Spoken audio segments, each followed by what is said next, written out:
bersama-sama kerja buat Tuhan selalu manis. Itulah lagu kita. Kita berdiri di tribun atau di tangga ini, kami undang dengan segera. Choir boleh diisi. Geser di bawah sebentar, geser di bawah ya. Mari Bapak Ibu Pendeta. Geser di bawah sebentar ya, Ya, baik juga Bapak Pendeta Mediaman, monggo Pak. Ayo kita berdiri di teras, di tangga-tangga ini. Ibu-ibu di depan, ibu-ibu gembala di depan. Betul, lalu betul. Timur dengan.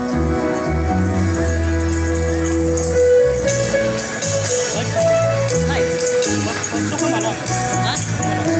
Dia sudah halaman. Dia halaman. Baik, halaman begitu.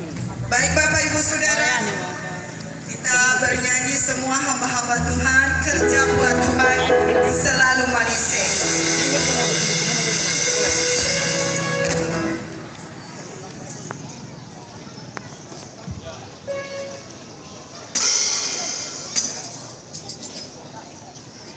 Ya loh.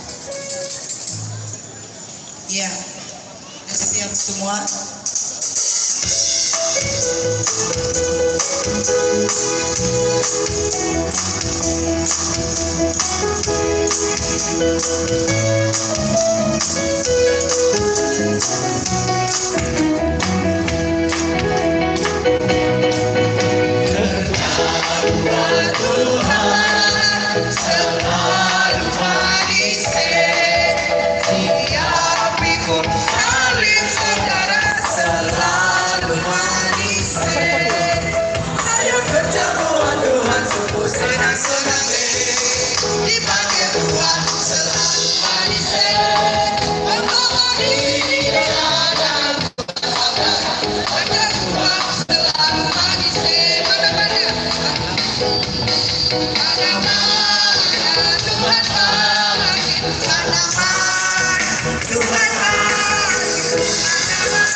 Sekali lagi, ikut Tuhan selalu manis. Haleluya. Silakan Bapak Ibu Gembala kembali ke tempat masing-masing. Haleluya. Beri tepuk tangan buat Bapak Ibu Gembala yang setia menggembalakan, memimpin menyampaikan firman Tuhan bagi kita sekalian jemaat yang dikasih Tuhan. Tiga waktunya kita akan memberikan persembahan.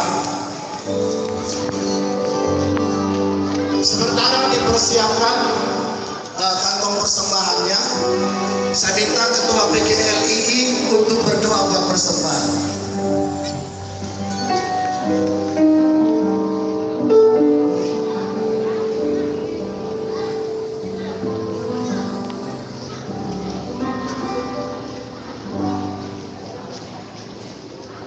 Mari kita berdoa. Bapa Surgawi, kami bersyukur Tuhan buat segala anugerah dan berkat-Mu pada sore hari ini, sehingga kami bisa bersekutu indah lewat ibadah KKR saat ini. Tuhan, sebelum kami mendengarkan firman-Mu, kami rindu memberikan persembahan. Terimalah persembahan kami, jadikan menjadi persembahan yang baik, dan Kau jadikan menjadi dupa yang harum di hadapan-Mu. Dan mari Kau berkati kami seluruh tangan yang murid. Berkati kami segala usaha pekerjaan kami, Tuhan berkati. Dari 30 dan perusahaan yang 100 kali lipat ganda, Kau limpahkan bagi kami anak-anak yang murid. Dalam nama Yesus kami berdoa, dalam nama Yesus kami bawa korban persembahan kami. Amin. Haleluya. Kita akan menyanyi bagi dan boleh pujilah Tuhan. Na na na na na na. Na na na na na na. Na na na na. Sekali lagi. Na na na na na. Na na na na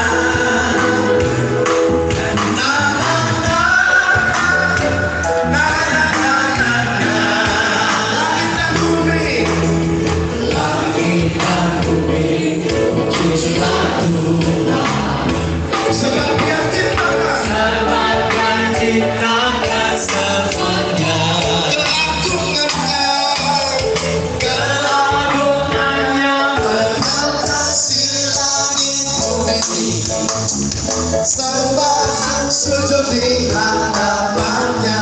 Ku puji, ku sembah, ku puji, ku sembah, ku puji, ku sembah Yesus Kristus Sang Penebus.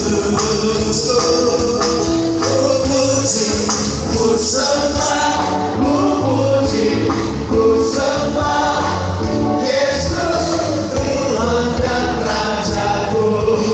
Bapak Ibu, kita berdiri bersama-sama. Ayo, haleluya.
perhatian doa siapa? Haleluya.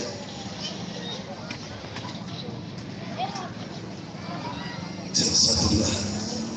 Saya percaya kita mengasihi Nia Sutara, amin. Amin. Dia mengasihi Nia Sutara, mari kita bangkit berdiri. Ada 11 kecamatan yang menantikan lawatan Roh Kudus. Amin. Ada pemerintahan yang menantikan kuasa Tuhan. Amin. Bupati adalah manusia yang bisa berdosa. Tapi kalau kau membela dia hari ini, maka kau takut akan Tuhan ada padanya. Kita naikkan pujian kita. Kami memuji kebesaran-Mu, ajaib Tuhan, ajaib Tuhan. Kami rindukan lawatanmu di Nia Sutara. Ada 11 kecamatan. Ada ribuan penduduk. Ada banyak gereja Tuhan. Kami rindu lawatanmu pada sore hari ini.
Hari ini gerejamu mengangkat tangan kepadamu.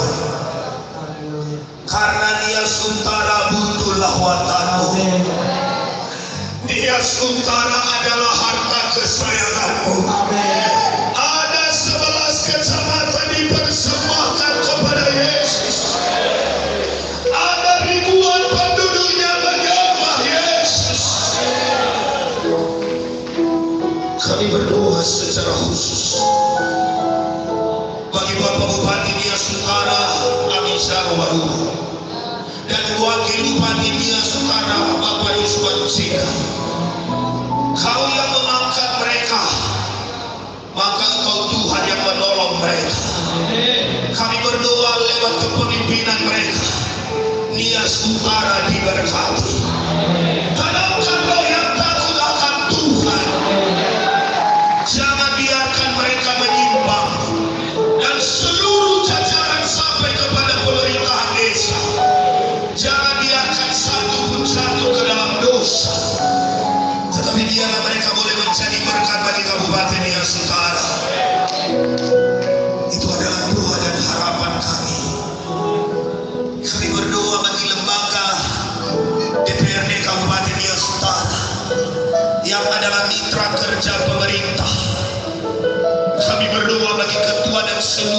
saudara-saudara, kiranya mereka boleh juga menjadi pendukung program pemerintah di Kabupaten Nias Utara. Kami berdoa bagi seluruh denominasi gereja yang ada. Sudah waktunya gereja berdiri menjadi berkat. Sudah waktunya gereja berdiri menjadi terang. Menjadi garam di tengah-tengah dunia yang penuh dengan dosa ini. Kami berdoa untuk pemulihan ekonomi. Kami rindu ekonomi yang saudara semakin membaik. Berkat-berkat Tuhan mengalir di kabupaten ini. Itu adalah doa dan kerinduan kami. Maka kami rindu lewat pemerintahan yang ada, pembangunan semakin merata di desa-desa. Terima kasih Tuhan. Di dalam nama Yesus kami berdoa. Kami berdoa secara khusus buat PGBI yang ada di Nias Utara. Mulai dari ketua sampai jajaran melaksanakan tugas dengan baik demi kemajuan gereja-gereja yang ada di bawah naungan PGBI Nias Utara ini. Secara khusus kami berdoa, kalau pada hari ini boleh hadir di tengah-tengah kami, Bapak Ketua Umum PGBI dari Jakarta, Bapak Jason Pampure, kami berdoa bersama istri.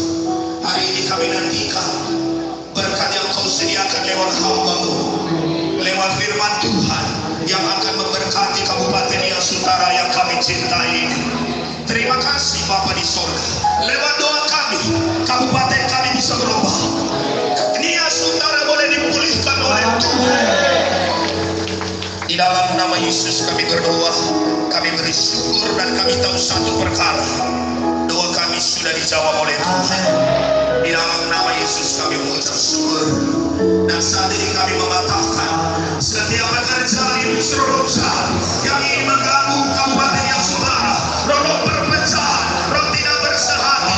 Kami mematahkan kuasa di dalam nama Yesus yang ingin mengganggu gereja-gereja Tuhan. Kami katakan kuasa di dalam nama Yesus. Kami hanya mau satu perkara. Kalau ini bisa selamat, Nias Utara juga bisa diselamatkan. Di dalam nama Yesus kami berdoa, kami mengucap syukur. Haleluya. Yang doanya dijawab Tuhan, sama-sama kita berkata. Amin. Silakan kepada Tuhan Yesus berkata.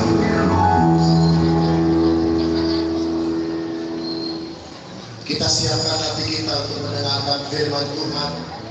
Biar Roh Kudus Tuhan ambil alih setiap kehidupan kita.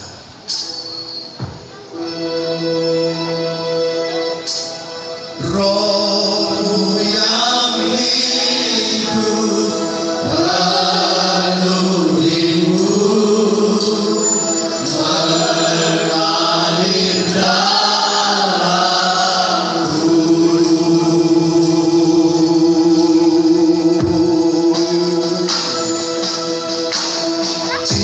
Jiwaku terang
Roh Kudus tolong kami, buka hati dan pikiran kami, biar kami mengerti akan kebenaran firman-Mu, dan kami melangkah seturut dengan waktu rencana dan rancangan Allah.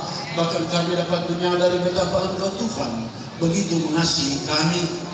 Roh Kudus tolong kami, biar firman-Mu mengubahkan setiap kami, pribadi, hidup, karakter, bahkan masa depan kami, sehingga hari ini kami pulang tidak sama sebagaimana kami datang.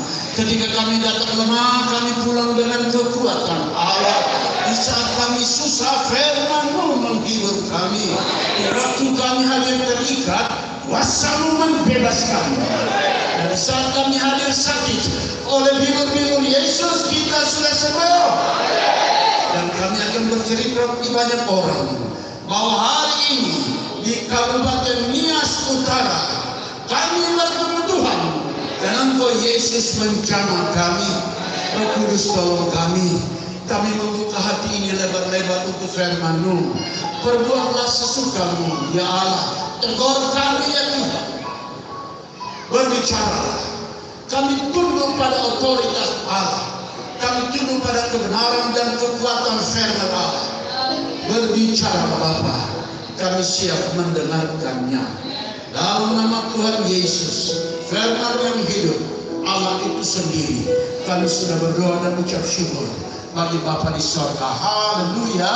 Amin. Amin. Amin. Puji Tuhan, silakan duduk.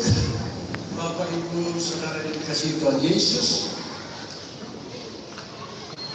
itu betul. Amin.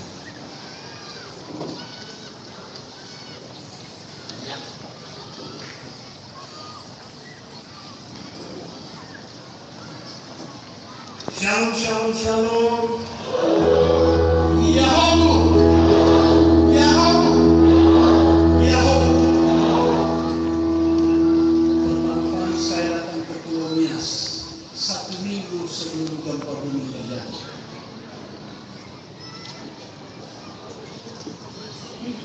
Air membuat gempa. Ya.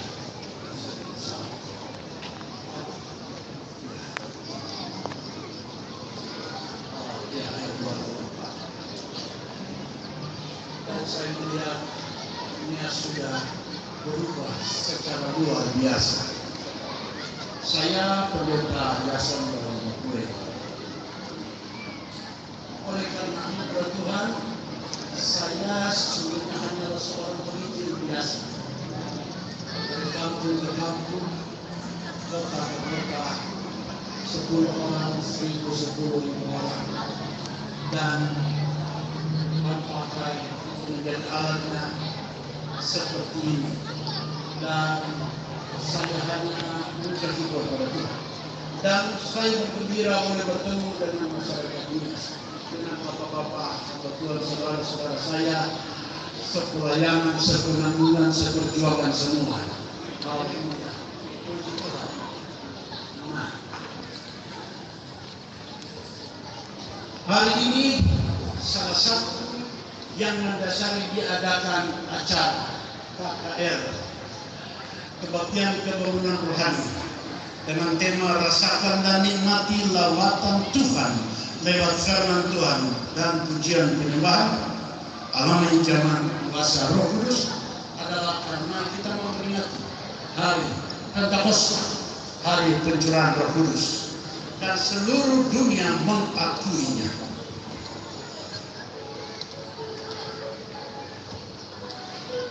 Kita sudah baca temanya adalah alami kuasa Roh Kudus, terambil dari Kisah Para Rasul pasal yang pertama ayat yang ke-8, berkata, and you will receive the power, dan the Holy Spirit come upon you, dan engkau akan menerima kuasa ketika Roh Kudus turun atas kamu. And you will be in my witnesses, dan engkau akan menjadi saksi-saksiku. Start from Jerusalem, mulai dari Yerusalem, Judah, Yudea, Samaria,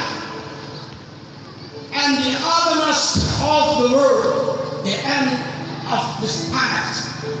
Dan sampai ke ujung dunia ini, ujung planet bumi. Jadi Roh Kudus turun bagi kita bukan supaya kita demonstrasi kuasanya, orang lumpuh jalan, orang buta melihat, orang sakit disembuhkan, bahkan orang mati bangkit, sekalipun itu adalah karunia memang yang Tuhan berikan. Tapi yang pasti untuk kita menjadi saksi, sekali lagi ya, kita menjadi saksi untuk Nias Utara menjadi saksi. Artinya kalau dulu kita hidup gak benar, sekarang benar. Kalau dulunya kita hidup di dalam kuasa kegelapan, sekarang kita hidup dalam kuasa terang. Kalau dulunya kita hidup gak peduli masa depan, sekarang kita fokus untuk masa depan Nias Utara. Dan ingat, bukan karena pencurahan Roh Kudus, maka Roh Kudus tercurah hanya pada waktu itu, waktu kita memperingati. Dan itu peristiwa sudah 2000 tahun yang lalu. Tapi kita harus tahu bahwa Roh Kudus bukan saja 2000 tahun yang lalu. Sebelum dunia dijadikan, Roh Kudus sudah ada. Karena ketika Alkitab tulis dalam Kejadian pasal yang pertama, ayat pertama dan kedua, pada mulanya Allah menciptakan langit dan bumi, dan bumi masih berbentuk kosong, gelap gulita, menutupi samudra raya, dan Roh Allah melayang-layang di atasnya. Kemudian Yesaya menyampaikan tentang Roh Kudus. Yesaya memperingatkan kepada bangsa Israel, di mana Dia yang mengangkat umat Allah berjalan dari menyeberang laut menjadi berjalan di atas tanah kering. Di mana Dia, Roh Kudus itu. Dan ketika Maria hamil, Alkitab katakan bahwa kehamilan Maria oleh karena Roh Kudus. Ketika mereka datang kepada Maria, dan engkau, kehamilanmu adalah dari Roh Kudus, engkau akan mengandung seorang anak laki-laki, orang akan menyebut dia Immanuel, Immanuel dia Yesus, karena dia akan menyelamatkan umat. Ketika Yesus dibaptis di sumur Yordan, ketika Yesus keluar dari air, maka Roh Kudus turun seperti burung merpati. Dan terdengarlah suara dari surga, inilah anakku yang kukasihi, kepadanya lah aku berkenan. Sampai pada waktunya Yesus berkata kepada murid-muridnya, kamu akan menerima kuasa jika Roh Kudus turun atas kamu. Dan seluruh gereja aliran Pentakosta 10 hari sebelum pencurahan Roh Kudus, hari pencurahan Roh Kudus, artinya memperingati pencurahan Roh Kudus, semua ada doa 10 malam sampai pencurahan Roh Kudus. Tapi pertanyaannya bagi kita kali ini adalah, persoalannya bukan Roh Kudus tercurah atau tidak. Karena kalau kita memperingati, paling tidak sudah 2000 kali kita memperingati Roh Kudus tercurah. Lantas, apakah pencurahan Roh Kudus itu membuat kita dipenuhi Roh Kudus atau tidak? Sebab Roh Kudus biar dia 2000 kali, 10.000 kali tercurah, kalau toh kita tidak mau menerimanya, kan gak ada artinya bagi kita. Kita tetap hidup dalam keadaan yang lama. Saya tergabung dengan sambutan-sambutan tadi. Luar biasa, ada beberapa sambutan tadi. Dari waktu itu ada banyak sambutan hebat-hebat. Dan saya sampai berpikir, saya nggak perlu khotbah lagi. Karena sambutan-sambutan tadi ada dari Bapak penasihat, semua dan pokoknya. Saya pikir ini orang-orang hebat dan saya nggak perlu khotbah. Cuma karena saya sudah datang jauh-jauh dari Jakarta, izinkanlah saya menyampaikan isi hati Tuhan pada sore hari ini. Karena itu yang perlu kita bicarakan hari ini adalah apakah Roh Kudus yang sudah kurang lebih 2000 kali kita peringati, dia sekarang ada dalam hidupmu dan hidupku atau tidak? Dia ada di Nias Utara ini atau tidak? Karena kehadiran Roh Kudus, it will change the world, merubah dunia ini. Dan bukan cuma dunia ini juga, dunia aja dia merubah, apalagi cuma Nias Utara, apalagi cuma pemerintahan Nias Utara, apalagi cuma masyarakat Nias Utara. Dia mampu dan terlalu mampu untuk merubah. Oleh karenanya yang perlu kita bicarakan ini bukan pencurahan, tetapi bagaimana karya Roh Kudus dalam hidup setiap orang yang ada di Nias Utara ini. Nah, karena itu saya baca Alkitab ya. Karena saya pendeta tentu baca Alkitab. Kalau Pak Hakim dia baca KUHP, maka saya baca tentang hari dari Kejadian pasal yang ke-41 ayat 37 sampai 41 saya baca.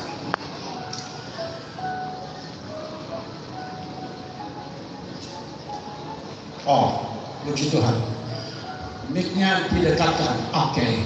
Sekarang jelas ya? Kalau jelas angkat tangan. Ya, benar.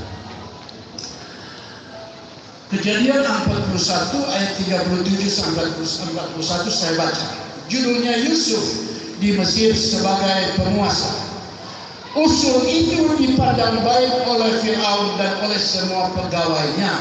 Lalu berkatalah Firaun kepada para pegawainya, mungkinkah kita mendapat orang seperti ini, seorang yang penuh dengan roh Allah? Kata Firaun kepada Yusuf, oleh karena Allah telah memberitahukan semuanya ini kepadamu, tidaklah ada orang yang demikian berakal budi dan bijaksana seperti engkau.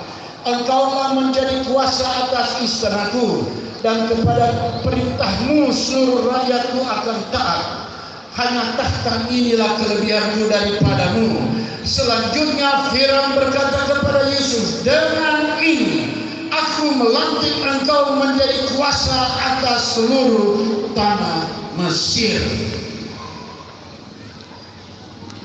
Yang ayat firman Tuhan yang saya baru baca adalah detik-detik pelantikan seorang penguasa Mesir, seorang anak muda, bekas narapidana, bekas the first man trafficking in the world. Orang-orang pertama yang menjadi budak yang dijual di muka bumi. Dan karena itu yang perlu kita bicarakan, apa karya yang Roh Kudus dalam hidup dan hidup hari ini. Biar kita memperingati tentang Roh Kudus, peringati tapi kalau kita just same day lagi, sama hari lepas hari, maka diragukan Roh Kudus itu ada dalam hidup kita. Roh Kudus itu ada bukan karena itu kita mampu berkhotbah dengan hebat. Roh Kudus itu ada bukan karena itu kita mampu mendemonstrasikan kuasanya. Roh Kudus itu ada yang pasti, sekali lagi kita menjadi saksi bagi dunia ini bahwa Yesus Kristus Tuhan yang hebat, Tuhan yang besar. Ayat yang saya baca, kalimatnya bunyinya seperti ini. Raja Firaun berkata bahwa usul itu dipandang baik oleh Raja Firaun, dan dia berkata begitu. Tidak mungkin kita mendapatkan kembali seorang yang dipenuhi oleh Roh Allah seperti ini. Kalau yang berkata kepada saya, Bapak Pendeta dipenuhi oleh Roh Allah, yang berkata adalah ketua TGP Nias Utara, maka saya bilang dia bikin senang hati saya, karena saya sudah jauh-jauh datang dari Nias kemarin. seorang pelayan Tuhan diberitahu dipenuhi oleh Roh Kudus oleh pendetanya, maka dia tahu pendeta itu hendak memberi semangat kepadanya agar lebih sungguh-sungguh melayani Tuhan. Tapi jika engkau yang mengatakan kepadamu dipenuhi Roh Kudus, Pak Haji, Pak Kiai, itu baru hebat. Jika yang mengatakan kepadamu dan kepadaku kita dipenuhi oleh Roh Kudus oleh orang yang justru tidak mengenal Dia, maka itu baru hebat. Dan itu yang diterima oleh Yusuf. Yusuf seorang anak muda, dan saya lihat tadi anak muda Nias Utara hebat-hebat. Dan saya percaya masa depan Nias Utara akan jadi masa depan yang hebat. Ya. Nah, saya mau balik belakang. Saya mau lihat seorang yang dikatakan oleh Firaun penuh oleh Roh Allah. Itu lantas referensinya apa? Paling tidak itu memberikan gambaran bagi kita untuk Nias Utara dipenuhi oleh Roh Allah. Jadi bukan cuma soal setiap orang, sampai kepada pemerintah, sampai atmosfer Nias Utara dipenuhi oleh Roh Allah. Kira-kira seperti ini. Saya baca dari awal kisah tentang Yusuf, autobiografi. Alkitab katakan dalam Kejadian 37 ayat 1 sampai 11. Yusuf itu ternyata seorang anak muda biasa yang sangat disayang oleh orang tuanya. Sampai-sampai saudara-saudaranya ini karena orang tuanya memilih kasih. Karena itu orang tua, siapapun engkau, apapun keadaan anaknya, jangan pernah pilih kasih dalam keluarga. Karena pilih kasih membangun tembok perpisahan antara kakak beradik. Dan kemudian kita berkata Yusuf bermimpi. Dia bermimpi ada. Ketika mereka selesai memotong dan memberkas-berkas, mendadak dan kata-katanya tunduk. Saya bermimpi tentangnya. Bukan baru sekarang, sejak tahun 2004 ini. Ketika saya datang di Pulau Nias waktu itu, datang di KKR dilaksanakan oleh kampung apa tuh? Danagawo. Iya betul. Bapak Pendeta Nandrova. Itu 2004. Dan kemudian selesai saya nginap di satu keluarga di Pulau Nias. Di kota Gunung Sitoli, keluarga Chinese, suami istri, dua anak yang cantik, istrinya dua anak yang indah, baik, dan istrinya yang cantik dengan orang tuanya. Dan ketika saya pulang dari sana, baru di Jakarta, masih hitungan hari dan minggu, saya mengenal gempa bumi hebat terjadi.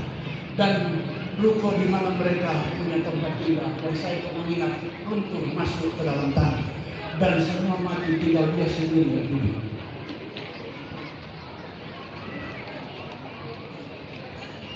Dan di situ saya punya mimpi besar dan saya memanggil ketua wilayah GBI Pulau Nias, Pendeta Operator Gulo.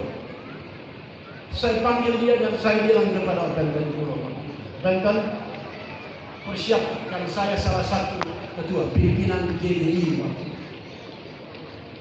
Ada 10 tahun sampai 2014. Saya berkata persiapkan Nias menjadi setingkat provinsi. Jangan cuma menjadi tetap wilayah setingkat kabupaten.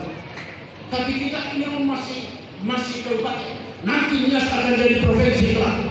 Itu 2004. Dan perjuangan selama 4 tahun.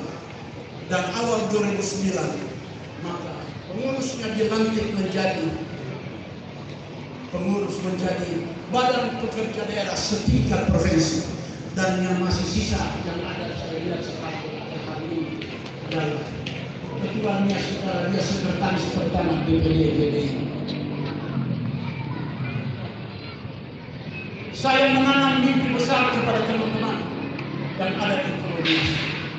Karena itu, kalau engkau ingin Nias jadi lebih baik dari hari ini, Nias Utara mulai bermimpi besar. Mengapa saya katakan mimpi besar?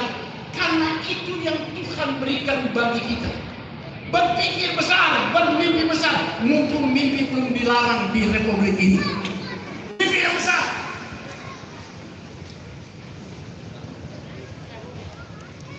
Mimpi daerah ini akan jadi hebat. Gak ada salah kita bermimpi nanti di sini jadi ibu kota provinsi Nias. Apa yang salah? Apapun mustahil. Saya percaya dengan Allah. Tidak ada yang mustahil bagi Allah. Karena itu, mulai dari sekarang, berikan kesempatan anak-anak mudamu untuk mendapat pendidikan yang tinggi. Karena lewat itu mimpi besarmu bisa jadi kenyataan.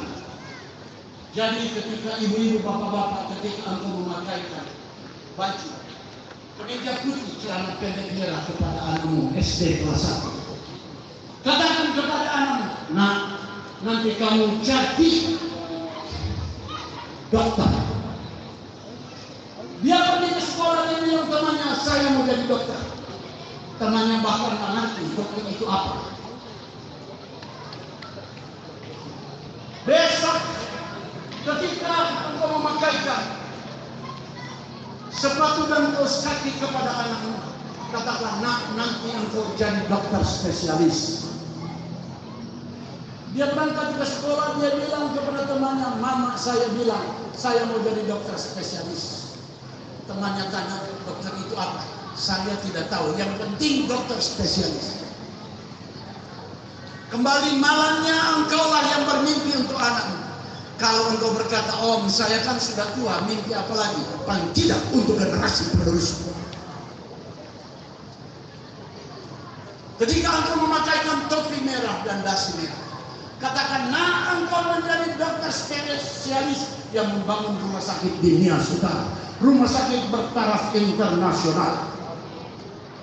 Sehingga yang datang ke sini berobat bukan cuma orang Nias Utara. Orang boleh datang berobat.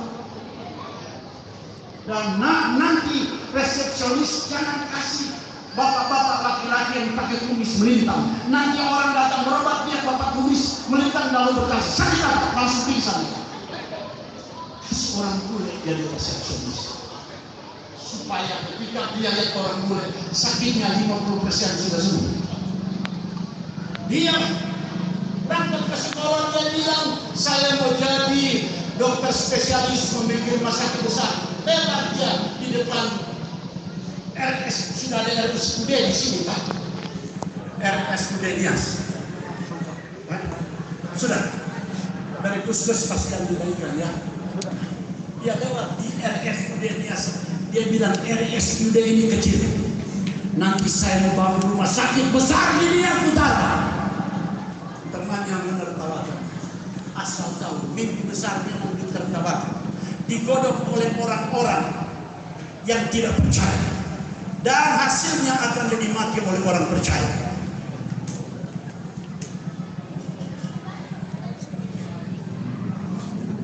Memang rencana harus realistis dan membutuhkan biaya, tetapi mimpi that the dreams not at all, mimpi sama sekali tidak. Karena itu buat mimpi sebesar. Dan tahukah engkau bahwa mimpi besar bisa mengalahkan satu bangsa? Kurang lebih 60-an tahun yang lalu, seorang yang bernama Martin Luther King Jr., pejuang hak asasi Amerika, dengan motonya I have a dream. Saya bermimpi, saya memiliki sebuah mimpi. I have a dream that one day all my son and daughter will not be judged by the skin. Satu hari kelak keturunan saya tidak akan diperlakukan karena warna kulit, but by what they are doing, tetapi oleh karena apa yang mereka perbuat. Dan orang membunuh Martin Luther King Jr. Dan mereka menulis tulisan besar, Martin Luther King Jr. dikuburkan bersama mimpi-mimpinya. Tetapi 42 tahun kemudian, 50 tahun kurang lebih kemudian, mulai lagu I Have Dream didengungkan di seluruh dunia. Dan sampai pada waktunya Hussein Barack Obama, seorang kulit hitam pertama, menjadi presiden Amerika. Dan semua suku, bangsa, kaum dan bahasa, bahkan the white America, semua tunduk dan berkata, Mr. President. Mimpi Martin Luther King mengalahkan sebuah bangsa. Karena itu, kalau engkau percaya kepada Allah dan kuasa Roh Kudus, mulai sekarang bermimpilah yang besar. Hei orang tua, mulai mimpi besar. Hai anak muda dunia sekarang, mimpi yang besar di dunia sekarang ini. Itu yang pertama. Yang kedua, saya membaca tentang kisah Yusuf. Saya pikir jangan-jangan Yusuf ini dari dunia utara. Karena dia sangat hebat. Dan saya melihat pidato-pidato tadi saja hebat-hebat. Saya betul-betul terkagum-kagum.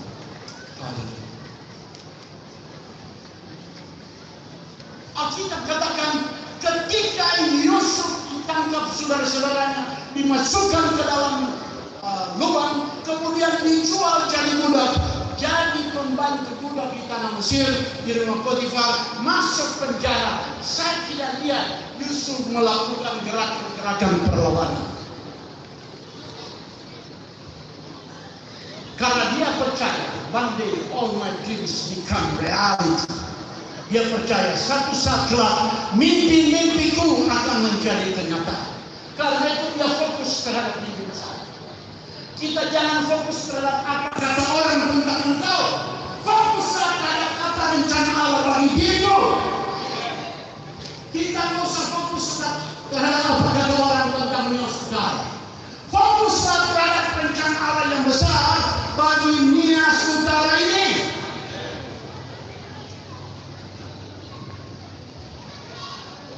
Dan orang yang fokus pada rencana, dia tidak terombak-ambing oleh intrik dan apa kata orang terhadap hidup. Dan itu ciri orang Kristen yang sesungguhnya.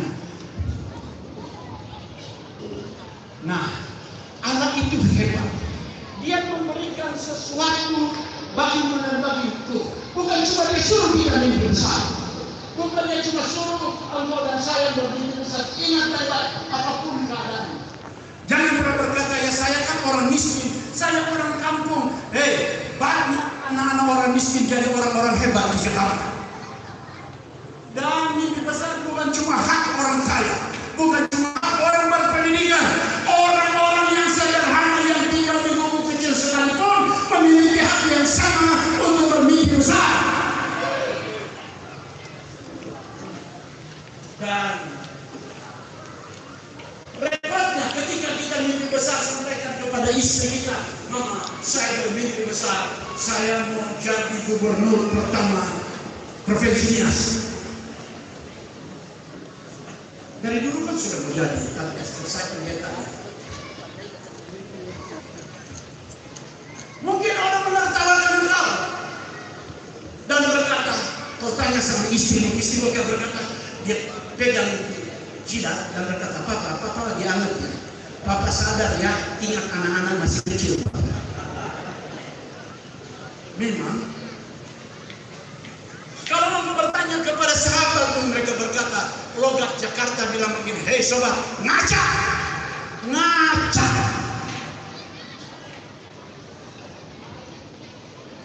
Kalau engkau bertanya pada dompetmu, hai dompet, saya mau jadi gubernur pertama Provinsi Nias. Maka dompetmu akan berkata, bos, ini saya ini kulit ketemu kulit, artinya nggak ada isinya. Tetapi there is one tools, it we call it tools. Tapi ada satu alat kalau kita menyebut itu alat yang Tuhan persiapkan bagi orang-orang yang memiliki mimpi besar. Saya nggak perlu pakai kata visi. Kalau visi nanti oma-oma, nenek-nenek sama anak kecil nggak ngerti visi. Nanti ketika ditanya Bapak Pendeta berapa, itu siapa kali? Jadi mimpi saja sehingga oma-oma, nenek-nenek, anak-anak bisa ngerti. Tuhan mempersiapkan karena itu bisa disebut Allah. Dan dia, and we call it, kita menyebutnya faith, iman. Karena cuma iman satu-satunya yang selalu berkata ya terhadap apa rencana besar. Cuma imannya akan berkata ya terhadap apapun, sebesar apapun rencana. Karena itu memang orang beriman dan orang gila beda-beda tipis. Kalau orang beriman apa yang dia mimpikan jadi, orang akan bilang, gila benar. Gila benar. Tapi kalau nggak jadi, orang bilang apa? Benar-benar gila. Jadi tipis bedanya. Tapi tanda engkau memiliki Roh Kudus adalah engkau orang yang beriman. And now, faith is a based of what we thought, and certainly of what we do not see. Dan sekarang, iman adalah dasar dari segala sesuatu yang kita harapkan, dan bukti dari segala sesuatu yang mata ini tidak lihat. Bahkan 2 Korintus 5 ayat yang ke-7 bilang begini. For we live by faith, not by sight. Karena kita hidup oleh karena itu.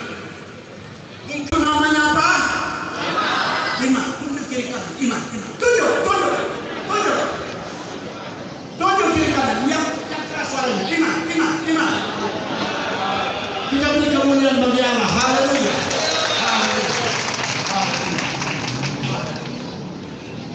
Kata iman saja akan membawa engkau untuk mengalami perkara-perkara hebat yang tidak engkau ketahui dan tak terpahami. Oleh karena imanlah akan membawa engkau ke atmosfer yang berbeda. Oleh karena imanlah engkau boleh melihat kedahsyatan Allah bagi pulaumu, bagi kabupatenmu, bagi kecamatanmu, bagi desamu. Saya datang kemudian di sini ke Nias ketika pembentukan daerah itu. Saya membawa calon mantu saya, karena mantu saya orang Inggris yang bule, dan saya punya 3 cucu bule. Sekarang sudah 4, 1 cucu anak nomor 2 di Bali. 3 cucu bule. Mereka bertanya, Bapak, kok punya 3 cucu bule? Saya berkata, ya, paling tidak perbaikan keturunan. Ya. Dan ketika ditanya pada saya, lantas ini yang paling bungsu mau jadi apa? Saya bilang dia akan jadi wali kota London, United Kingdom. Kok bisa? Ya, masa kan cuma keturunan Afghanistan yang menjadi wali kota. Sedangkan orang keturunan Indonesia yang beragama Kristen tidak boleh jadi wali kota London. Kan tidak ada yang mustahil bagi Allah. Amin. Karena itu engkau dan saya, kita orang tua beriman untuk anakmu jadi apa kelak. Mulai sekarang memperkatakan itu kepada anak. Jangan katakan anakmu dasar goblok. Orang tua jangan pernah mengatakan anak kita goblok ya. Karena nanti dia pikir, oh iya saya goblok. Tahukah engkau anak dari usia 5 tahun itu sampai 8 tahun otaknya sangat menentukan apa yang masuk ke otak itu. Katakan anak Nias saudara itu hebat. Anak Nias saudara itu hebat. Kita sama-sama 1, 2, 3. Anak Nias saudara itu hebat. Anak Nias saudara itu hebat. Tiga kali. Anak Nias saudara itu hebat. Hebat. Sekali lagi hebat.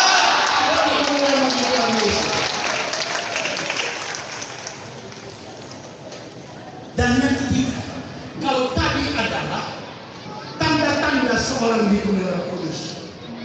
Sekarang ternyata ada sifat atau karakter dari orang yang dipenuhi Roh Kudus, dan dia ini boleh menjadi karakter orang Nias Utara.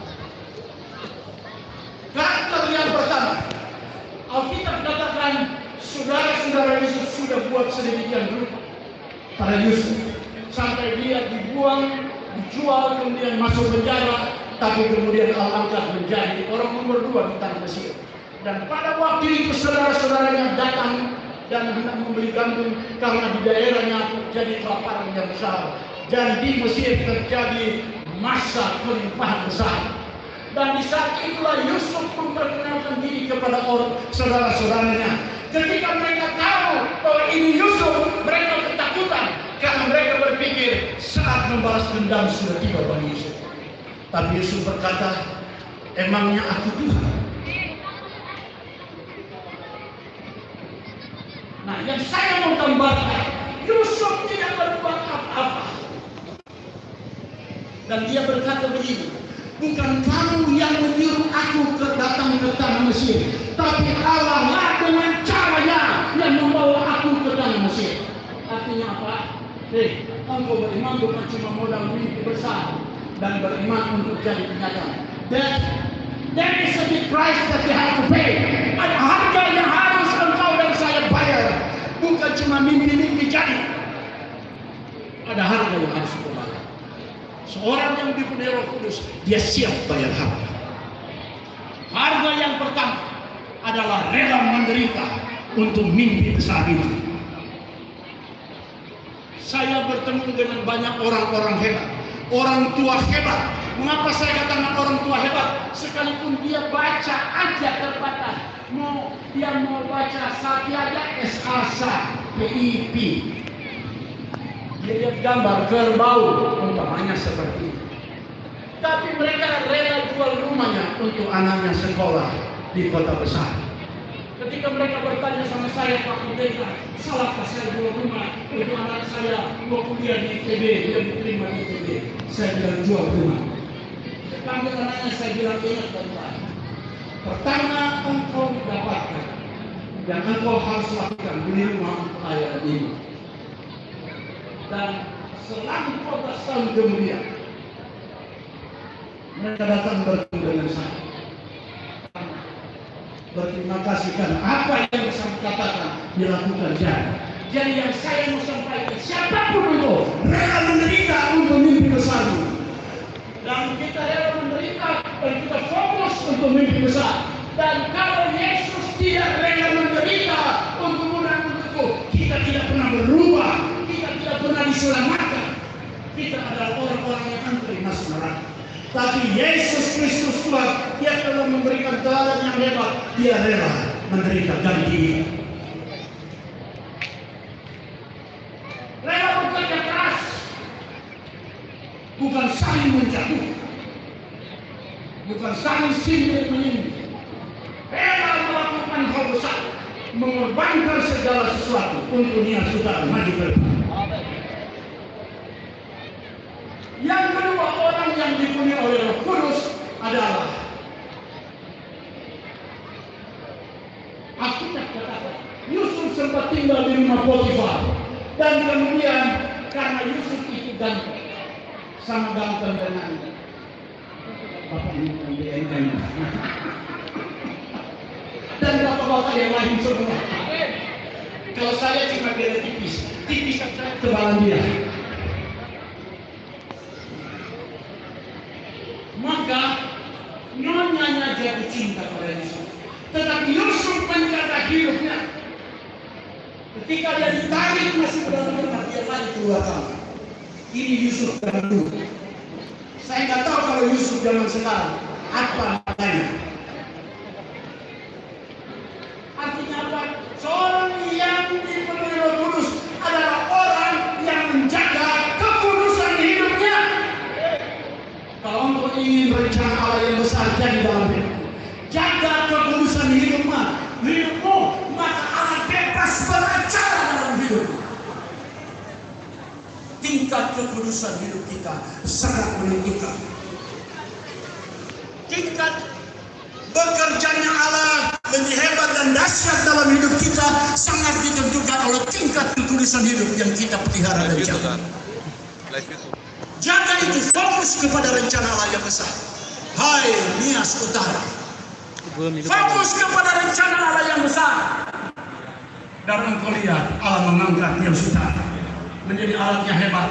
Jadi berkat bagi Pulau Nias, berkat bagi Sumatera. Kalau dari dulu seringkali dianggap itu beban. Sekarang Nias akan jadi alat berkat yang besar bagi Sumatera, alat berkat yang besar bagi Indonesia. Dan karakter yang ketiga, sifat yang ketiga dari seorang yang dipenuhi oleh Roh Kudus. Ketika saudara-saudaranya tahu itu Yusuf, mereka berpikir Yusuf akan balas dendam, tapi Yusuf tidak lakukan. Yang ada, dia menjamin hidup mereka, dia mengampuni mereka. Orang yang dipenuhi Roh Kudus, dengar baik-baik, orang yang mampu mengampuni orang lain, mampu selain orang lain, karena pengampunan ini masalah dari banyak orang. Masalah banyak pemimpin, bukan saja pemimpin secara sekuler, pemimpin rohani, pemimpin gereja. Ingat, Yusuf dia bukan pemimpin gereja. Dia seorang sekuler yang dipakai Allah secara luar biasa.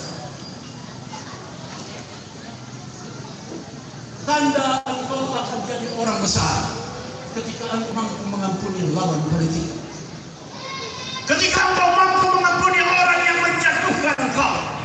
Ketika engkau mampu mengampuni orang yang selama ini menyikut engkau, memfitnah. Di sini engkau dilihat dipenuhi Roh Kudus atau tidak. Ada ungkapan begini, forgiveness, pengampunan, is not what I do for others. Pengampunan bukan apa yang saya buat untuk orang lain, yang notabene yang melukai saya, menyakiti saya. But forgiveness is what I do for my own self, so I can bear and move on. Pengampunan adalah apa yang saya perbuat bagi diri saya, agar saya sehat, agar saya bebas, dan saya boleh maju ke depan. Taruh pengampunan di Nias Utara ini. Bersama-sama kita bangun Nias Utara itu. Karena pengampunan adalah maha teladan yang Yesus tinggalkan. Ketika dia berseru, My God, my Father, forgive them because they didn't